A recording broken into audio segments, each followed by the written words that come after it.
জ্যানি জাঙ্কুকের রুমে উকি ঝুঁকি মারছে। জাঙ্কুক সবেমাত্র অফিস থেকে এসে শাওয়ার নিয়ে বের হয়েছে। জাঙ্কুককে দেখেই জাঙ্কুককে পেছন থেকে জড়িয়ে ধরলো জ্যানি। কেমন আছো জাঙ্কুক ভাইয়া? How dare you to touch me? Knock না করে আমার রুমে ঢুকেছো কেন? লজ্জা করে না পরপুরুষকে জড়িয়ে ধরতে? এসব বলতে বলতে জাঙ্কুক টি শার্টটা পরে নিল। জাঙ্কুক ভাইয়া, তুমি আমাকে থাপ্পড় মেরেছো। ইউ নো না how much I love you. এই মেয়ে, আমার বিয়ে হয়ে গেছে, তুমি জানো না? এমন নির্লজ্জের মতো আমার পেছনে পড়ে আছো কেন? আর একবার তোমার এই অভদ্রতা আমি দেখলে ভুলে যাব তুমি আমার কাজিন হও। Get out of my room. বের হয়ে যাও এক্ষুনি এখান থেকে। তুমি কেন আমাকে ভালোবাসো না জাঙ্কুক ভাইয়া?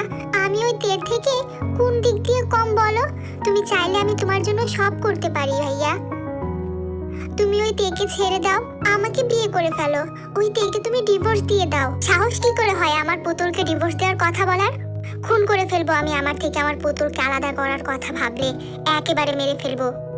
এই বলে জাঙ্কুক টেবিলে থাকা ফ্লাওয়ার বাসটা প্রচন্ড জোরে মাটিতে ফেলে দিল। কাঁচ ভাঙার শব্দ শুনে সকলে নিচ থেকে উপরে আসলো। মা, এই মেয়েকে এক্ষুনি এখান থেকে যেতে বলো। একে আমার একদম সহ্য হচ্ছে না। এই মেয়ে, তোমাকে আমার রুম থেকে যেতে বলেছি না? এক্ষুনি যাচ্ছ না কেন? শান্ত হও বাবা। কি করেছে জ্যানি? কি করেছে? তুই এভাবে রেগে আছিস কেন? মা, ও আমার পুতুলকে ডিভোর্স দেওয়ার কথা বলছে। ওর সাহস কি করে হয় আমার পুতুলকে আমার থেকে আলাদা করার কথা বলার? শুধু ও কেন, পৃথিবীর কেউ আমার থেকে আমার পুতুলকে আলাদা করতে পারবে না, এমনকি পুতুল নিচেও না। বাবা, তুমি এত রাগ করো না, মাথা ঠান্ডা করো। আসলে আমার মেয়েটা তোমাকে খুব ভালোবাসতো, তাই এরকমটা বলেছে। আমি ওকে বুঝিয়ে বলবো, ও আর এমনটা করবে না। জাঙ্কুক আর কিছু বলল না। একে একে সবাই রুম থেকে বেরিয়ে গেল। তেও যাচ্ছিল, তখনই জাঙ্কুক বলে উঠলো, তুই কোথায় যাচ্ছিস? নিচে। কেন? আমি তোকে যেতে বলেছি? না। এতটা অবুঝ কেন তুই পুতুল? তুই কেন কিছুতেই বুঝতে পারিস না? আমার সব সময় তোর সান্নিধ্য ভাল লাগে। তুই আমার আশেপাশে থাকলে আমার ভাল লাগে। আমি অফিস থেকে ক্লান্ত হয়ে আসলে তোর মুখটা দেখতে আমার ভাল লাগে। আমার সারাদিনের সব ক্লান্তি তোর সান্নিধ্যে এলে দূর হয়ে যায়। কেন বুঝতে পারিস না তুই? যেখানে তুই আমাকে জড়িয়ে ধরার কথা, সেখানে তোর জায়গায় অন্য কেউ আমাকে জড়িয়ে ধরছে। কেন পুতুল? সম্পর্কটা কি শুধু আমার কাছেই গুরুত্ব? তোর কাছে কিছুই না? তোর কি কোনো গুরুত্ব নেই এই সম্পর্কে? কথাগুলো বলে জাঙ্কুক রুম থেকে বেরিয়ে গেল। এদিকে জ্যানির মা জ্যানির গালে বরফ ঘষে দিচ্ছে। আহারে আমার জ্যানি পাখিটা, বেশি জ্বলছে আমার পাখিটার। এই যে আম্মু বরফ ঘষে দিচ্ছি, ঠিক হয়ে যাবে। কিচ্ছু ঠিক হবে না আম্মু। আগে আমাকে জাঙ্কুককে এনে দাও, না হলে আমার এই জ্বালা কখনোই ঠিক হবে না। জাঙ্কুককে আমার চাই আম্মু, আমার জাঙ্কুককেই লাগবে। প্লিজ এনে দাও জাঙ্কুককে। দিব মা, ঠিক এনে দেব। জাঙ্কুককে পেতে হলে আগে ওই তেকে জাঙ্কুকের কাছ থেকে দূরে সরাতে হবে। তুই একটু ধৈর্য ধর টিয়া পাখি। এমন করলে চলবে না। এমন চাল চালবো জাঙ্কুক নিজেই ওই মেয়েকে এই বাড়ি থেকে বের করে দেবে, তুই দেখে নিস। রাত 12টা বেজে গেছে। জাঙ্কুকের পছন্দ মতো তে শাড়ি পরে সেজে গুজে বসে আছে, কিন্তু জাঙ্কুক এখনো রুমে আসছে না। তে খাবার নিয়ে অপেক্ষা করছে। বেশ অনেকক্ষণ পর জাঙ্কুক রুমে আসলো। খাবে না জাঙ্কুক ভাইয়া? না। কেন? এমনি। এত দেরি করে আসলে কেন? জাঙ্কুক কিছু না বলে বিছানায় গিয়ে শুয়ে পড়ল। তার ভীষণ অভিমান হলো। তার জাঙ্কুক ভাই এরকম কেন করছে তার সাথে? সকালে ঘুম থেকে উঠে নাস্তা করে সকলে শপিং মলে চলে গেল। সবাই শপিং মলে গিয়েছে জাঙ্কুক বাদে। জাঙ্কুক অফিস করে তারপর শপিং এ যাবে। সবাই সবার মতো শপিং করছিল। তখনই জিমিনের দেবর সবিন এসে তেকে টেনে এক জায়গায় নিয়ে যায়। সেখানে গিয়ে তেকে জোর করে চুড়ি পরাতে থাকে, কিন্তু তে একদমই নারাজ। খুব টানাটানি করছিল, তাই তে হাতে ব্যথা পেতে থাকে। ঠিক তখনই পেছন থেকে জাঙ্কুক বলল, বউ আমার, ওর হাত ধরার অধিকারটাও আমার। চুড়িটা নিশ্চয়ই আমিই পরাবো। তুই কোন সাহসে ওর হাতে চুড়ি পরাতে আসিস? ওর হাত ধরার সাহস কি করে হয় তোর? তোর ভাগ্য ভালো তুই আমার বোনের শ্বশুর বাড়ির লোক, না হলে তোর হাত কেটে আমি গলায় ঝুলিয়ে দিতাম। কাজটা তুমি একদম ঠিক করলে না জাঙ্কুক ভাইয়া, মনে রেখো।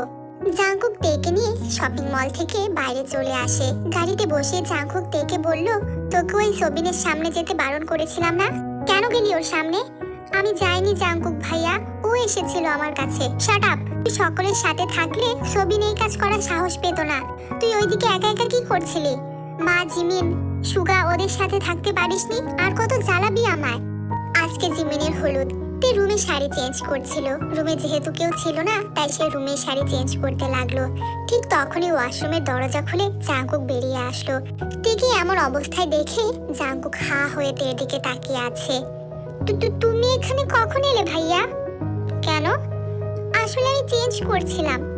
হ্যাঁ তো, যেটা দুদিন পরে দেখার কথা ছিল সেটা দুদিন আগেই দেখে নিলাম, এতে সমস্যা কোথায়? তোকে কিন্তু শাড়ি ছাড়া খুব হট লাগছে পুতুল।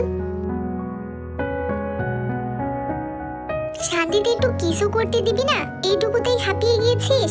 যখন পুরোপুরি নিজের করে নিব তখন তো তোকে খুঁজেই পাওয়া যাবে না। যা দেখছি এখন থেকেই তোর ভালো করে যত্ন নিতে হবে। আর বেশি দিন নিজেকে কন্ট্রোল করতে পারবো না।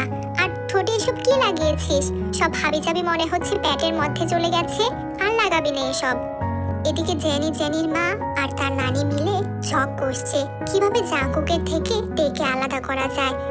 এমন একটা জঘন্য প্ল্যান করেছে, এটা সাকসেসফুল হলে জাঙ্কুক কখনোই তের দিকে মুখ ঘুরে তাকাবে না। জাঙ্কুকের পেছনে সে অনেকক্ষণ ধরে মেয়েরা ঘুরঘুর করছে। এসব তের একদমই পছন্দ হচ্ছে না। জাঙ্কুকের কাছে একটা মেয়ে যেতেই যে বলল, আরে আপু কেমন আছো? ভালো আছি, তুমি হঠাৎ এখানে কোত্থেকে আসলে? আরে আপু, আমার বর এখানে আর আমি আসবো না? তুমি জানো? তুমি তো জানোই না, আমার বরের পেছনে সারাক্ষণ কত মশা মাছি ভনভন করে। এত এত মশা মাছির থেকে তো ওনাকে বাঁচাতে হবে, তাই আমিও ওনার পেছন পেছন কুণ্ডুলি নিয়ে ভনভন করি। একটা মাত্র বর আমার, যদি কামড় দেয় তখন আমার কি হবে বলো? এমনিতেই ডেঙ্গুর উপদ্রব একটু বেশিই বেড়েছে। ডিসগাস্টিং। আমার পুতুল আমাকে নিয়ে এত জেলাস ফিল করে, আগে জানতাম না। মোটেই আমি তোমাকে নিয়ে জেলাস ফিল করি না। চারপাশে কত মশা, কামড়ে যদি তোমার ডেঙ্গু হয়ে যায়, ম্যালেরিয়া চিকনগুনিয়া হয়ে যায়, তখন বড় আব্বু আর বড় আম্মুর কি হবে? তাই রক্ষা করতে এলাম। তুই থাকতে এসব কিছুই আমাকে স্পর্শ করতে পারবে না। জাঙ্কুকের বন্ধু ইয়নজুন এক সাইডে বসেছিল। তে গিয়ে তার পাশে বসলো। কি খবর তে? আমার খবর রাখেন, আগে আপনাদের খবর বলেন। আমাদের মানে? আমি মনে হয় কিছুই জানি না। আমাকে মমো সব বলে দিয়েছে। মাথা মোটা তোমাকে সব বলে দিয়েছে? বলবে না? আমি হলাম ওর বেস্ট ফ্রেন্ড, আমাকে না বললে কাকে বলবে? জেনে যখন গিয়েছো তোমার বান্ধবীকে বলো আমার ফোনটা রিসিভ করতে। দুদিন ধরে আমার সাথে কথা বলছে না, শুধু শুধু রেগে আছে। আমি ভেবেছিলাম এখানে আসবে, তাই একদিন আগেই চলে এসেছি, কিন্তু এসে দেখি এখনো আসেনি। তুমি একটু ওর সাথে কথা বলে আমাকে কথা বলিয়ে দাও। ফোন দিয়েছিলাম, ফোন অফ করে রেখেছে। আন্টি বলল ওর নাকি শরীর খারাপ করেছে, কালকে ঠিকই চলে আসবে। উফ, আরো একদিন ওয়েট করতে হবে। তা তোমাদের সংসার কেমন চলছে?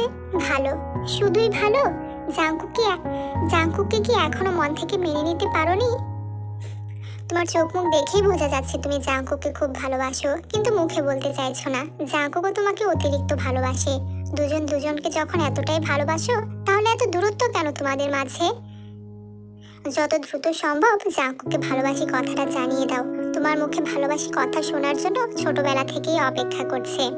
হলুদের অনুষ্ঠান শেষ হলে তে ঘরের দিকে যাচ্ছিল, তখনই জাঙ্কুকের নানি থেকে ডাক দিয়ে বলল, এই মাইয়া কই যাও, এখানে আয়ো। জি নানি যান, কিছু বলবেন? কিছু বলার লাগেই তো তোমার এখানে ডাক দিছি। হুদায় ডাকমু কেন আমি? কি বলবেন নানি যান? বলতাছি, আগে আহো আমার লগে। তেকে রুমে নিয়ে গিয়ে তের হাত পা বেঁধে তেকে অজ্ঞান করে দিল।